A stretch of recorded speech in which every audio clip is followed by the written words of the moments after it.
it's important for you to be here today? Advocate on behalf of all the people who have passed away in a very unfortunate cause, and spread awareness and diminish the stigma around mental health. I would also say that still keeping his name alive, and as well as other families who've lost anyone they know to suicide. Again, just keeping it alive, and this is like the least we can do to support our family and our friends, and especially Jacob. Yeah, I think really showing people that you're not alone and that there is another side is really important to all of us. Really just advocating for the cause and bringing awareness. And I think coming together, like everyone here who's been through something like this, coming together and being there for each other is really important. Yeah. Can you tell me about Jacob? Yeah, so Jacob was one of our friends for a while, especially these two grew up with him down just the road. Yeah. He went to high school, we grew up together since middle school. Recently this past January, we lost him. He was such an overall amazing friend, funniest person you'll ever know. Yeah, like the heartthrob of so funny. Yeah. Madison and I grew up with him. He was our neighbor. Yeah, Jake showed up to my house when I was about 10 years old on his red bike in a full camo outfit, army outfit, and he then went from the red bike to the big red truck. Everyone knows him for the big red truck. Yeah. But like truly just a light, like within our friend group, within our family, is like he was Really great. like the best person I know. He was like always putting like everybody's happiness first, and like really just trying to make sure everybody was happy and felt loved and was like having an amazing time no matter what the situation was.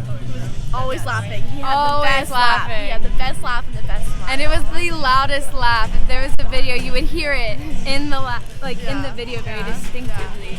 Be a Jake in someone's life. Yes. Be a Jake. Be a Jake. So how does coming together help the healing process? I would just say, like, since we're all together, we've all experienced kind of the same thing.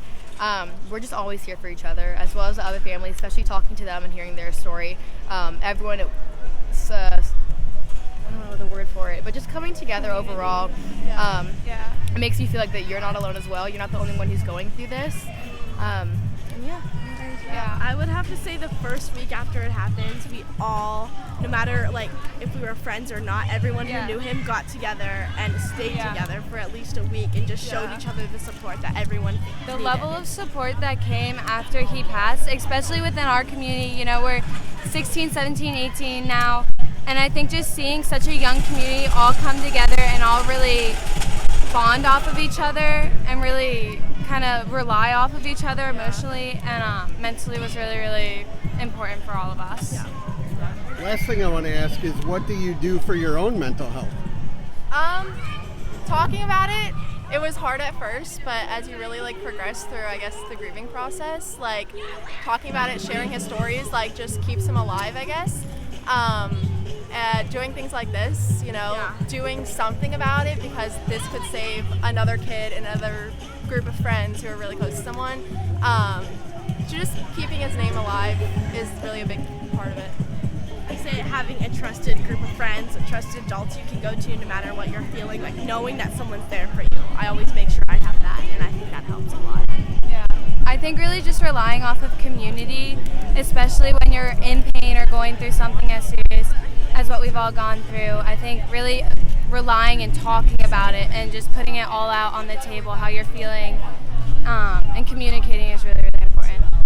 Yeah, and then I would think just like, again, having an overall community, people who understand what you're going through, even if they don't, still being for you and understanding the situation as well.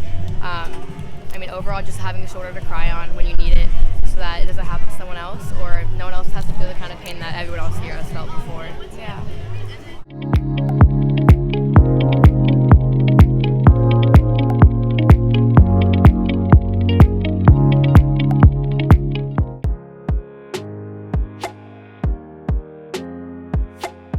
My name is Ellen Shannon, and I am the Executive Director for the National Capital Area Chapter of the American Foundation for Suicide Prevention.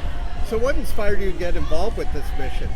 I had a personal struggle when I was in college, and this was many, many years ago, and at the time, I didn't know what was out there to support me. In fact, I didn't even have the words or the knowledge to identify what it was that I was experiencing. And so many years later, when I found the American Foundation for Suicide Prevention, and I started reading about all what they do, what the mission is, the resources, the programs, all of a sudden it was like all the dots were connecting and the stars were aligning, and I could start to identify even what had happened within myself. And so I was really inspired because I never want someone who's struggling to go through what I went through, because I didn't know at the time that there were resources. I didn't know that there was help. And I never want that to be the case for anyone else. And so I am inspired every single day for what we do to serve our community and our mission to save lives and bring hope to those affected by suicide. Can you tell me a little bit about your chapter?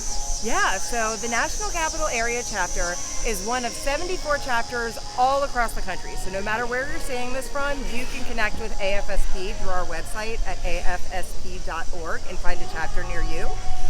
But the National Capital Area chapter serves Northern Virginia and Washington, D.C. And through our chapter, we are able to bring suicide prevention educational programs to our communities, all of which are evidence-informed and founded in research. And the great thing is that through events like the Manassas and Prince William Out of the Darkness Walk, what we're doing here today, we're able to fund not just the research that develops these programs, but we're also able to provide all of these programs and resources to our community at no cost. So no matter where you are, or who you're with, we will come to you. We will come to your school. We'll come to your business, your community group, your game of worship, you name it. We can bring these programs and resources to you at no cost. We also have programs in support for survivors of suicide loss, because we know that that's a very complicated type of grief. And we want to make sure that no one is experiencing a loss in silence or feeling like they're the only person who's ever lost a loved one to suicide. And so we have events like our International Survivors of Suicide Loss Day, which is coming up on November 18th. And we are hosting many, many events for Survivor Day to support that community and to bring people together and honor their loved ones lost. We also advocate at the national, state, and local levels, basically working with hundreds of thousands of volunteer advocates locally and all across the country to basically reach out to our elected officials and say, hey, you should care about this and make mental health and suicide prevention a priority. And so we identify different policy priorities that we identify that we know if we get these laws passed, we can save lives. And so we reach out to our elected officials and we ask them to support different bills and laws, and that we know that we will save lives through getting them passed. And so an example of that is 988. 988 is the Suicide and Crisis Lifeline. It is available 24/7, 365. And so if you dial 988, you can connect with a mental health volunteer or mental health professional on the other end who is there to support you at any time, to get you resources, help, or just to talk if you need it. So please, if you or a loved one is in crisis, or you just want to learn more about suicide prevention and what you can do to support a loved one, you can always reach out to 988, and that is something that AFSP is really proud of, that we helped support getting that bill passed, and now it is available in all 50 states and Washington, D.C. And along with helping so many people, what do you do to help your own mental health? So things I do to take care of my own mental health is I work very, very much because I'm so passionate and I love my job so much. But when I am not at work, I really try to unplug and get off screens. And I've got two little ones. I have a 6-year-old and a 3-year-old, and it means the world to me when I'm able to be present with my children and just spend time with them. I get down on the floor and I play with them, or we go on walks and we try to get out and be active and go on different adventures. And just being really present and unplugging truly helps me, because that's a hard thing for me to do. Like, I am very attached to my email and my cell phone, and so really forcing myself to just log off and be there with my loved ones does everything for me. Last thing I want to ask is, what advice would you give anyone who's going through a tough time? I would definitely encourage you to reach out, and whatever that means to you. Reaching out to the 988 Suicide and Crisis Lifeline. You can always reach out to the crisis text line, which is 741-741. You can also just reach out to a loved one, somebody that you trust, and just share what you're going through. And it's okay to ask for help. It is a sign of strength, not a sign of weakness, to ask somebody else for help. And so I really want to tell you that there is hope. There is so much possibility. You are important. We want you here, and we want to support you. And so please, please, please connect with afsp.org. You can find lots of resources and more information to support you through whatever your journey and your connection to suicide may be. How can people reach out and learn more? Go to afsp.org. Again, that's afsp.org. From there, you can find resources, information, support, connect with the local chapter, you name it. It is so much. It's a plethora of information on our website. And so all accessible. Please, please, please visit afsp.org.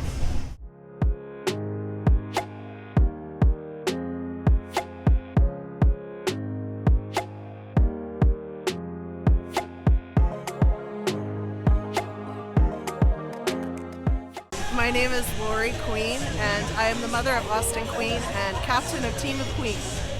What does a day like today mean to you? A day like today brings awareness to suicide. I wasn't really aware of suicide as much until my son committed suicide, so it's good to get out and have the support of others that are affected by suicide. Can you tell me about Austin? Austin passed away 2 days before he turned 19. He had multiple brain injuries in his life and is actually a legacy of the Concussion Legacy Foundation after sustaining 5 concussions in his short life. He was funny, go-getter, always gave everybody a hug, and was a friend to anybody who met him. How important is it to share his story for your healing process? It's important to share the story of Austin to keep their name alive. As much as he might be gone in body, he will always be a part of our lives. So to hear his name and to say his name keeps his memory alive and keeps him alive in our hearts. I'm Donovan. I'm Lisa. And we are here for Teddy. So what does today's event mean to you? I think it's really important to gather together as a community to show that mental health matters and that you have people that are willing to fight for you and that you matter and that you are loved. That's what it means to me. I think it's great to show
Years ago, I lost my brother, Chad, to suicide. 2 years ago, I lost a staff member to suicide. So mental health awareness and keeping their memory alive is very important to me. Can you tell me about your brother? Sure. He was 30 years old, and he had a lot going on. He was a great person. Loved fishing, loved the outdoors, loved his daughter. But unfortunately, he didn't get the help that he needed, and he didn't have that person to talk to. So again, mental health awareness and supporting those that are hurting inside is so important. How does, since you said you've been to this event a lot of times every year, Yeah. how does this event and then sharing your brother's story help your own healing process? Being here and walking with others, every year I run into someone new and I'm able to hear their story and share my story, and that's really important. Okay, it's important for me to be here today because I know people who have and are currently struggling with their mental illness, and it seems to be a huge issue. And I just want to do my part to support. It makes me feel really good that I'm, making an effort to do something to support the cause, because I know how important it is, and so many people suffer in silence, and I just think everyone should try to do their part to bring awareness. So what it means to me to be here today? Well, it means an opportunity to acknowledge my grandfather and a friend of mine who took their lives and are truly missed. My grandfather passed when my mom was 5 years old, and so we didn't get an opportunity to have him as part of our lives. So I walk for them, and I walk as well for all those LGBTQ youth who deal with mental health issues and depression and all that because of the issues of coming out and all, and to let them know they're not alone. And don't dislike or hate those that have gone because of suicide or mental illness. They had an illness, and if we can get more support for them, that would be beautiful, because in the time that my father died, I was 5 and 79 years old. At that time, there was not very much support. So if we can take care of that, we can avoid this for all. Thank you.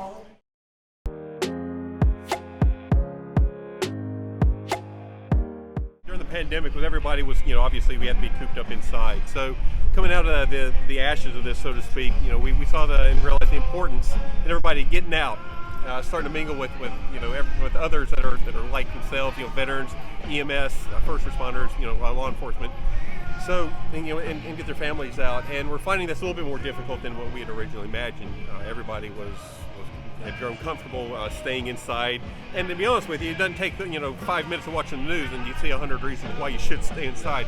But we're trying to get everybody to come out, and it's events such as this, and working with amazing organizations such as the Russ Foundation for Veteran Suicide Prevention, the CJ3 Foundation, and Kairos Charities, trying to get out to become, kind of normalize life again, and to show each other that, while we were all in, it was all about one team, one fight, and that can't stop once we're out. It's a hard stop. It just can't. We came together as vets and service members to help service members, past or present, and the first responders, past or present, and our families. We want to be connected. We want to make referrals to each other and let each other know that if you're going through a hard time, you don't have to go through those hard times alone. We organize events and activities. We make referrals for other organizations, and we provide peer support online and by phone 24 hours. So I talk to a lot of veterans, and they talk about the challenges of the transition. How important is it to have a support system when you do transition out? It's immensely important.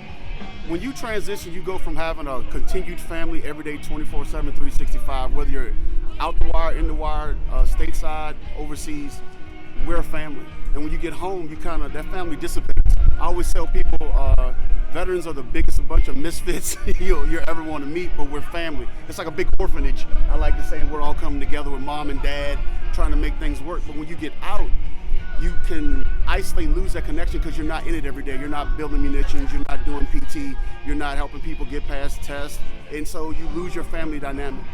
Coming out and transitioning, it's so important for veterans to talk to one another, to keep those connections, to find organizations like us and others, and so we really want people to expand. Let me go a little bit further. not just with veterans, but first responders.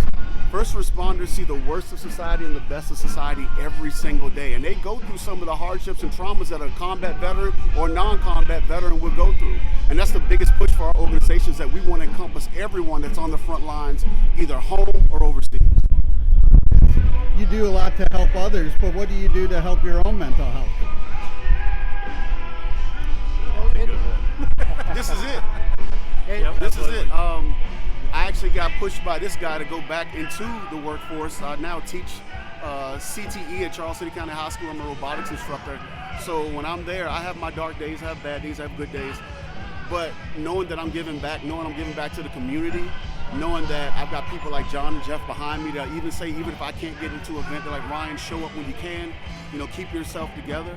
I think for us, giving back is how we treat this, because there are days when nobody wants to get up out of the bed. There are days when no one wants to sit there and deal with the thoughts, as we like to say, the squirrels get a little loose in the house. So, us giving back to veterans and seeing other people happy, that's how we keep ourselves together. And believe it or not, a lot of times we won't even use the resources that we have because we don't want to wait so other people can have it.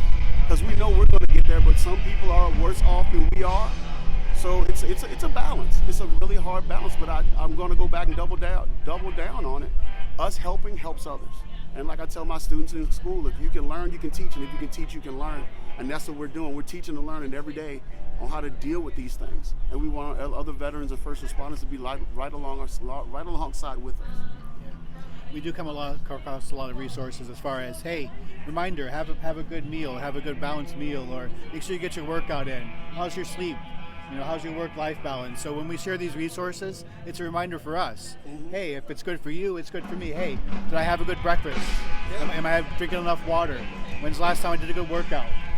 How's your weight? How's your getting medical checkups? Are you seeing a counselor? All these different things that we push out for others, it helps us follow them as well. We have our own website, which is veterantreatvirginia.org. As far as social media, we're on Facebook, we are on LinkedIn, and we are on Instagram. Those are our three main platforms. We are starting a new Reddit channel. We are still learning that as a platform. But you can call us by a toll-free hotline at 888-906-4593. Our email is info@veterantreatvirginia.org.